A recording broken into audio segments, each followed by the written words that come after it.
So I'm in a part of Paris called Gentilly, and it's a little outside of the downtown area. And I'm going to go into a hostel here. It's called JO&JOE, but it's a little different feel than the downtown part of Paris.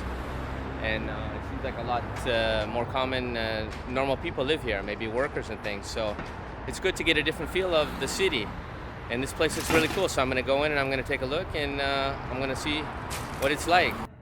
JO&JOE, look around. I met this woman from the neighborhood when I was walking, and she said it's a very cool place. So I guess they know it in the neighborhood. Maybe they come here and have drinks because there's a bar here. But it does look very cool, and it's a hostel also.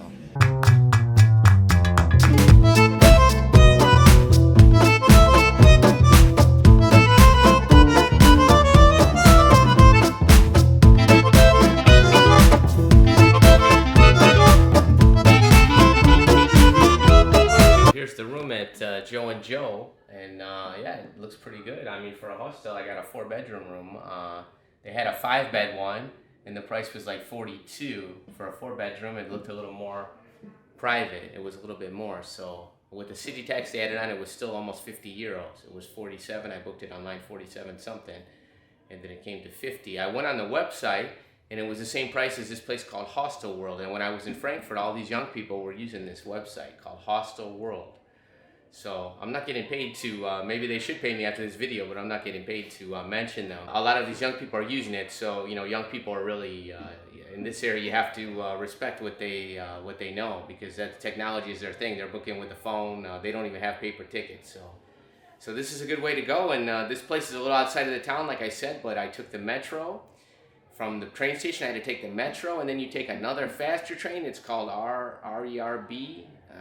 Something in Spanish, French, but it's really fast. So I got here really quick. So to go from here to Paris to the downtown, it's not really that bad. It's a couple blocks, and you get into these like train, and it was a pretty good size train, and it's really fast. So it takes you there, and it connects to the metro, so you can. So it's a good option. I think this is a good option because right in the city of Paris, it's really expensive. I mean, some of these hostels are 100 euros or more. It's really, really expensive. So I think this is a good route to go. Bottom bunk, which is good. I like that. You got these lockers here. And this is what I was used to more in South America when I stayed at a hostel. But some of the hostels I've been staying at, they have their own lock. So they just give you a lock. You have to pay a deposit. They give you back. Here they don't. So that's why I always carry my own padlock. It's a good idea to have for your luggage, or for to lock up your items, you know, because you want to keep your things. Because I have my computer I'm traveling with, my camera. My camera's usually with me because I'm doing a lot of filming, as you probably noticed if you follow my channel. So good way to go. Have your own padlock. I recommend something durable, so you know they can't break it too easy. This one here, I spent maybe 4 or 5 euros at a Chinese shop, which are my favorite in Spain. They have them everywhere, like a dollar store type thing, but I buy a decent lock, so it's not that easy to cut. I mean, I have my computer in there. Most of these places are safe. You got a key card to go in there, but you never know who you're in the room with. And you know, sometimes people are not that honest. So I had a friend of mine tell me that locks are designed to keep good people honest. So maybe that's why you should use them. So I made up my little bed here, and yeah, it's not perfect, but it's good enough for me to sleep in. And I've been getting in places really late, so this is nice to come in here and be a little bit early, and I can just come in here. But another tip I want to give you, if you're staying in a hostel, I'd recommend going, you know, you can get some of these rooms that are a little bit cheaper. And it's usually not that much cheaper. You're going to save a little bit of money with a lot of people. You might have 12, sometimes they really pack them in. 12, even more sometimes, 10 people. I like to go for rooms where you have about 4 people. I'd say 6 or less is really good. So you're going to see some of these rooms that are 4 and 5, you're going to have to pay a little bit more for them. But to me, it's well worth the price. This room here, for instance, okay, I could have got a 5-man room for 42, and then a 4-man was a little bit more. It was like 47 something. So for 5 euros more. And this one, the other one, it seemed like they had 2 connected, and they might have to be really close to the other person. So I like this. It's kind of more private. I'm lucky to get the bottom one. When I booked online, it doesn't show you which one you're going to get. So, and if you do get one, like I say, a 4-man or a 6-man, try to ask for the bottom one if it's available. Because the last hostel I was at in Frankfurt, they tried to give me a top one. I said, oh, do you have a bottom one? They said, okay, let me see. Because usually they just pick the one that's available. They don't really look at that. So yeah, that's a good thing to go for. I like to have the bottom one, so you don't have to climb up and down, you know, disturb the other person at the middle of the night. And you got a bathroom connected right here, which is really nice. I think it's right in here in the shower. Yeah, these are nice. First time I ran into this is this key card. You had to, I was trying to figure out how to turn the lights on. And she said you have to put the key card in here. Okay, and I guess that turns the lights on now. So let's see if it, oh, okay, now it works. Huh, isn't that interesting? First time I saw that. So another benefit you have of having a private room like this, or a smaller, less people in the room, a 4-bed room, is this includes a bathroom. I think some of these other ones, they're all shared bathrooms. So that's another advantage you're gonna have.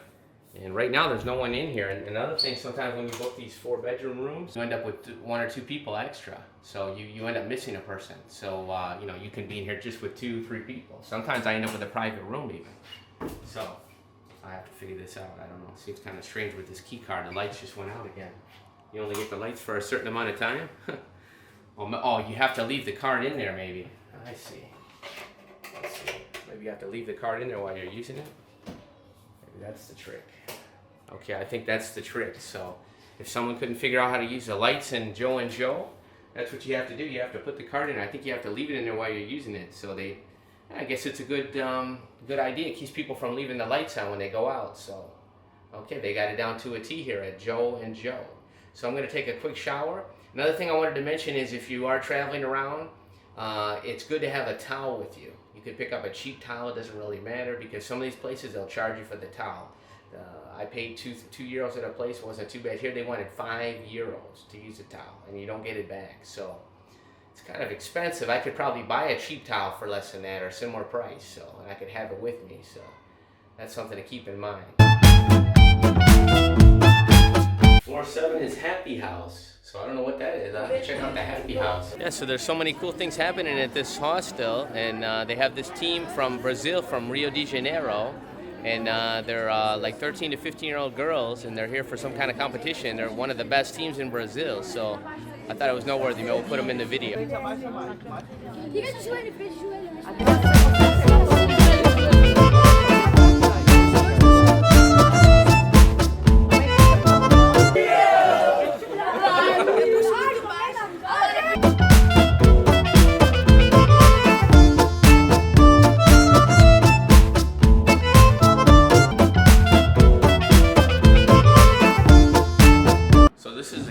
JO&JOE's, and I guess this is what they call the happy room on the elevator. I have to say I wasn't so impressed with the kitchen here. It seems like they want to encourage you to buy food downstairs. They sell food. To me, it was kind of expensive. 6 or 7 euros for a hot dog, 12 euros for a hamburger. They're selling drinks. Again, I just came from some other countries. A beer is going to run you like 6 or 8 euros. So, and you can't bring your own alcohol. So, but Paris is an expensive city. So, seems like they want you to drink and party downstairs. The place is really nice, but to cook, to eat, I couldn't even find utensils to cut. I couldn't find a knife. I went downstairs the other day. They were doing some kind of cooking class last night, but where are the knives? I don't know. I had to cut with this, my apple, and it didn't come out too well. I had a golden apple that I bought, and the toaster, I can't seem to figure out where the toaster is. So I don't know if it's hidden or maybe I just can't see it, but no toaster, so that's a problem. I was gonna have some bread for some toast and an apple before my trip back to Barcelona, but that's the kitchen and that's what you get. But overall, the rooms were very clean. The place is comfortable and it has a really nice vibe. It's good to meet people, so you have drawbacks and you have pluses, but I want to show you everything. So that's JO&JOE in Paris.